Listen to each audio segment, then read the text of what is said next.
What's up, guys? It is Danielle Nicole here, and I am back with another video, of course. I was trying to go back and forth on what topic that I wanted to talk about, but it was something that was sticking to me about my own story that I truly wanted to share. And it took me back to a conversation recently that I had with my mother, and it just showed so much growth that we had between each other. And we circled around the conversation about around the time when I first started my period at 12 years old. I would never forget that moment because that moment was equally traumatizing for me and my mother. On my side, it was traumatizing because, I had an idea of what a period was, but I didn't know, what to do and really welcoming me into really womanhood as a young woman. And the trauma was circling around the confusion about all of it, and also just not knowing exactly what are the changes that is going on in my body internally. What are the changes that is happening to me, outside of me, obviously. And what are the upcoming things that I am going to step into as a young woman? And that trauma it was trauma for me because it was such a big question mark. And my mother's trauma had a lot to do with, okay, she's got her period now. She could become potentially pregnant or potentially be a teenage mother just like myself. And, instead of my mother really having the tools or really knowing how to deal with her own trauma in that, it both became, for both of our stories, walking into a journey of just not knowing what to do. And for my mom, it was a lot to do with facing herself. And for me at the time, it was a lot to do with me going down a road of just not knowing where to go. And, fast forward today, I have to be honest and say that I had to go through so much on my own. And fast forward today, as I am a woman that actually teaches women, mothers and young girls, not only about feminine wellness and how to take care of their bodies, but also the ceremonial, ways of welcoming young girls into womanhood is something that I do now, but it definitely comes from my own past trauma, my own journey of just not knowing what to do. And not only my own journey, but learning how to navigate our mothers who A, was not taught themselves, and B, have a hard time going to this conversation because they weren't taught as well, and they had their own fears. They may have been teenage mothers such as my mom. So I say it's so much growth now because now me and my mother can have a conversation where she can say, I'm so sorry. I did not know how to really even open up this conversation when you started your period. And yes, I did have so much fears because of what I went through and getting pregnant at a teenager. And it's very interesting because I was a teenage mother. I got pregnant with my son at 17 and I had him when I was 18. My mother got pregnant with my older sister when she was 16 and she had her when she was just turning 17. So that cycle pretty much continued. And if I could put the light on myself, for years, I blame myself for my teenage pregnancy. And yes, I have to take responsibility because I'm 17 going on 18. I'm old enough to know at least when you have sex, it does come with, you can potentially get pregnant. And for a long, long time, I blame myself for the pregnancy. I blame myself for the man that I wasn't married to, that I had a child with, that was just, I knew that I was going to be a single mom even while I was pregnant. And for a long time, I blame myself. But then as I start doing my own shadow work, how can I say? I stopped putting so much weight on my shoulders, and I had to look at the circle around me of how I really wasn't prepared.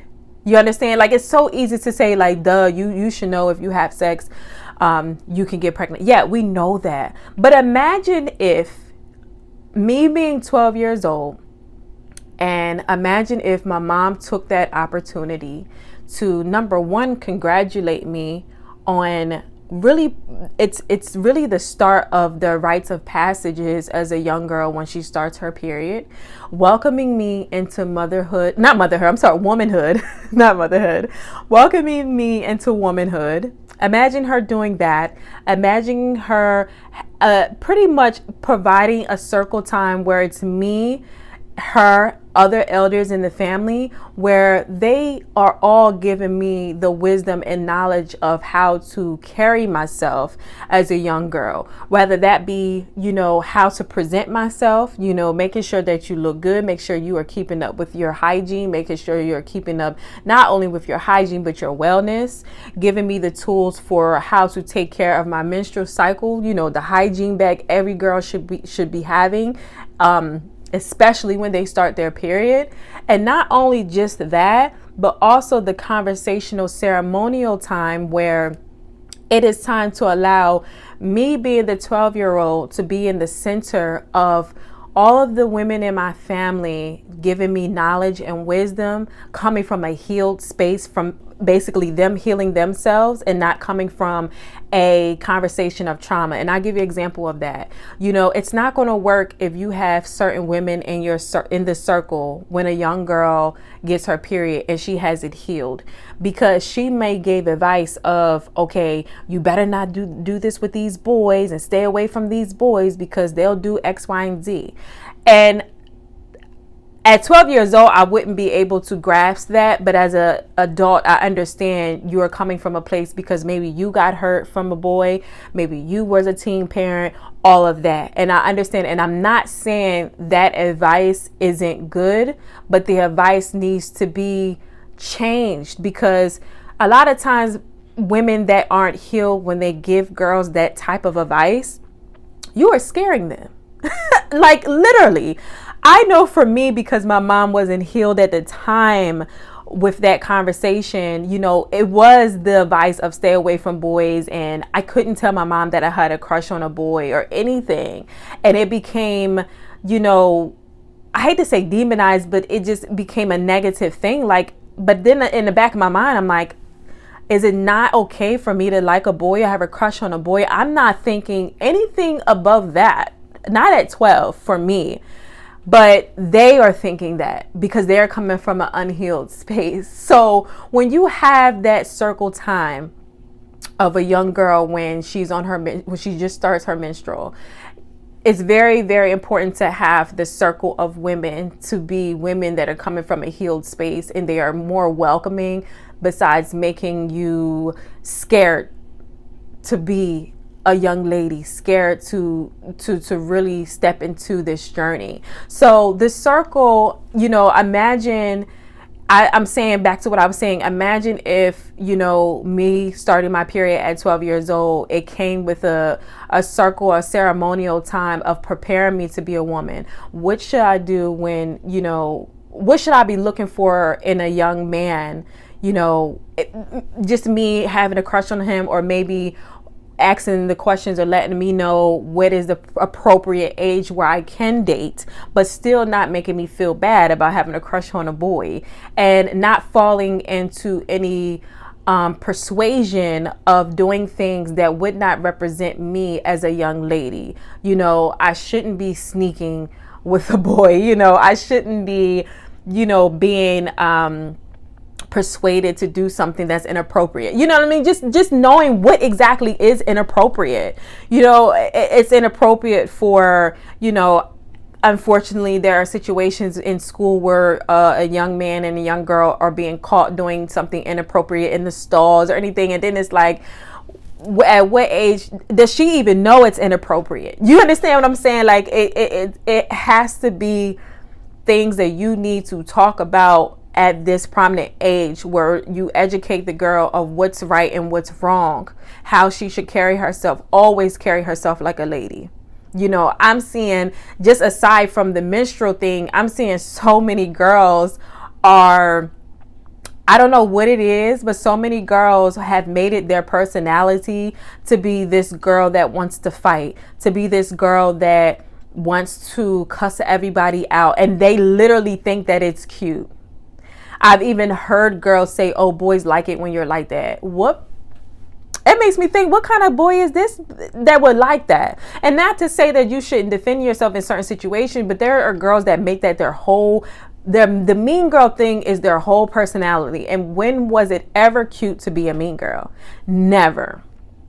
And that's all coming into the conversation. Not just preparing yourself to be a young woman, you know, not just preparing yourself to how to handle yourself when it comes to boys your age, you know, but it's the time to really pour in to your child around this age to avoid the cycle of trauma. But I know as a parent, for me, because I'm coming from a mother that wasn't ready at the time that I started my period. So for me, it was a journey of really changing this thing, educating myself. And the first thing that I had to do, I had to face myself with things that not only that I did not know, but things about myself that I needed to change. A lot of people, we call it shadow work. Without shadow work, I wouldn't be able to do the things that I'm doing now. And let me be honest, if it's a young girl that's watching me right now, I'm not saying that, you know, everything's going to be perfect. You understand what I'm saying? I just know that preparation will totally change the course of your life with certain decisions you've made. There are women my age, early 30s, that still do not know how to date.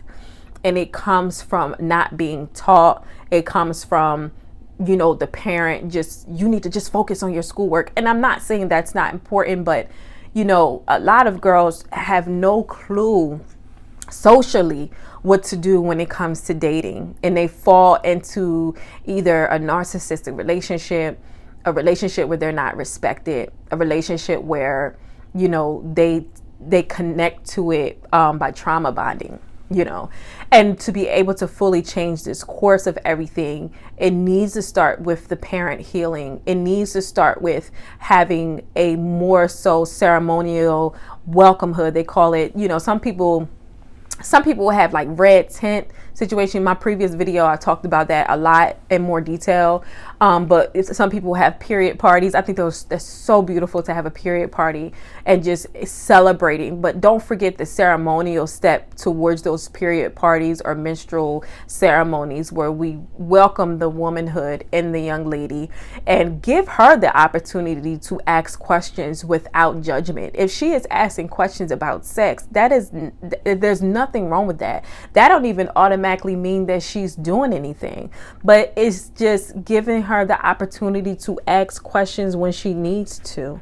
You know, don't make her feel bad about her body changes. Some young girls are fully figured women at 12, 13 years old. Don't make her feel bad about that. That's the way that her body is preparing herself. That is how her body is. Don't make her feel bad about that. But at the same time, you also make sure she is dressing like a young lady. You understand what I'm saying? So it's just, sometimes as parents, you really have to heal that trauma of the things that you've done in the past, that maybe it took you down a journey of just single momhood or being a teenage mom. And I'm not saying it's not easy, because I was a teenage mom, but I knew I had to do something, because I had a son when I was 18. And I also have a daughter now. They are about 6 years apart.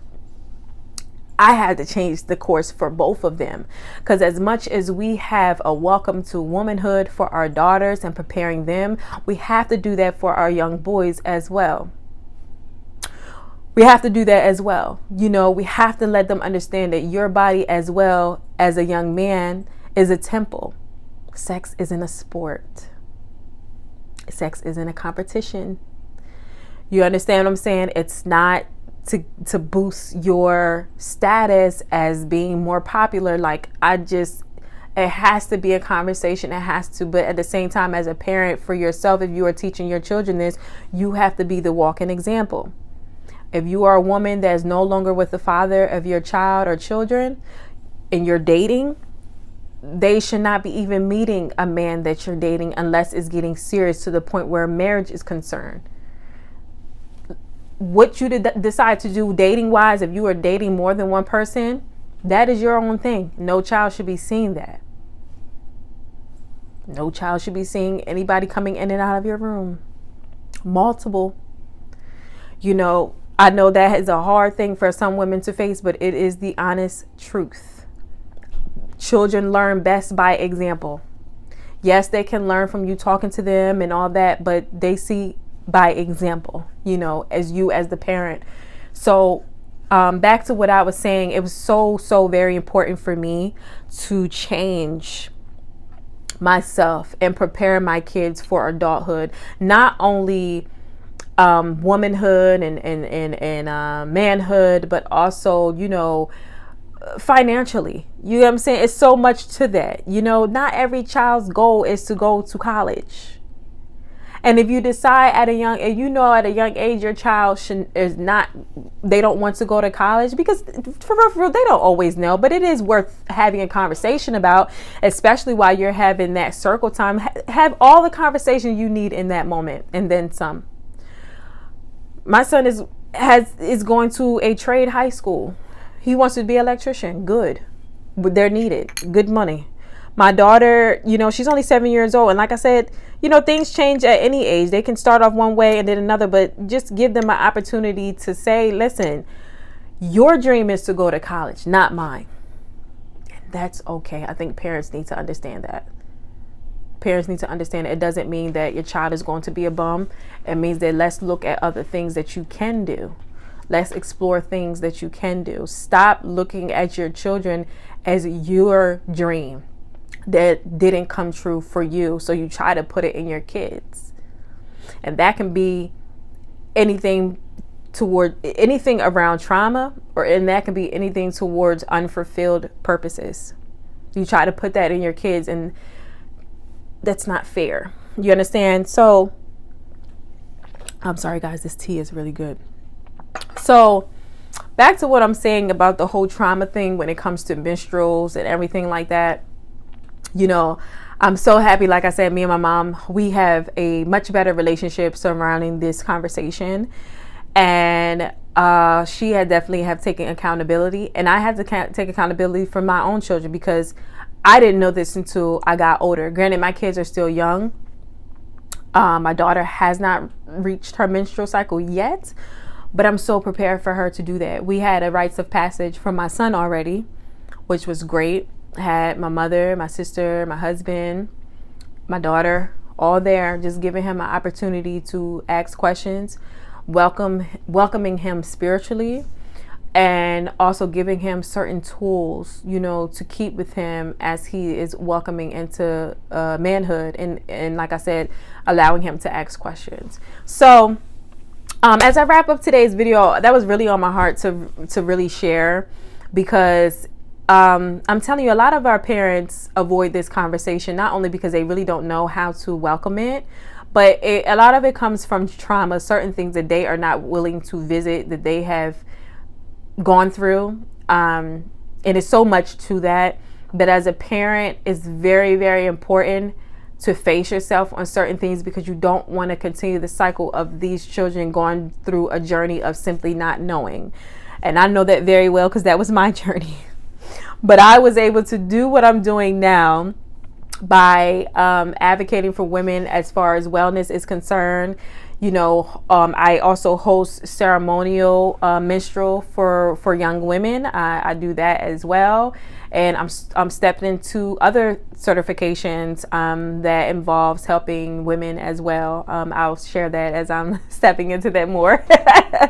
But it's my calling, it's my journey. And who would have knew that my own personal things that I was really sad about, was very lonely about, and was traumatic for me, was going to be my story to help not only myself but other women around me, and it became my career.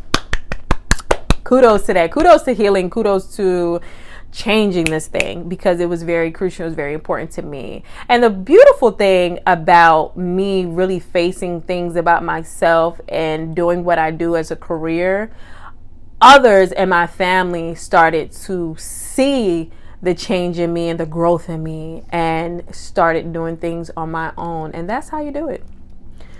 Sometimes they just had to see the light in you and the changes in you for them to want the same thing. And some people may never face that, but when you truly have healed and want to change certain things for your own kids, sometimes the apology that you never are going to receive is not the reason why you're doing it. You're really doing it for you and the generation after you. So with that being said, I want to wrap up this video. I thank you guys so much. I have all of my links in my description, my website, all my social media handles, and everything like that. And I will see you guys on my next video. Bye.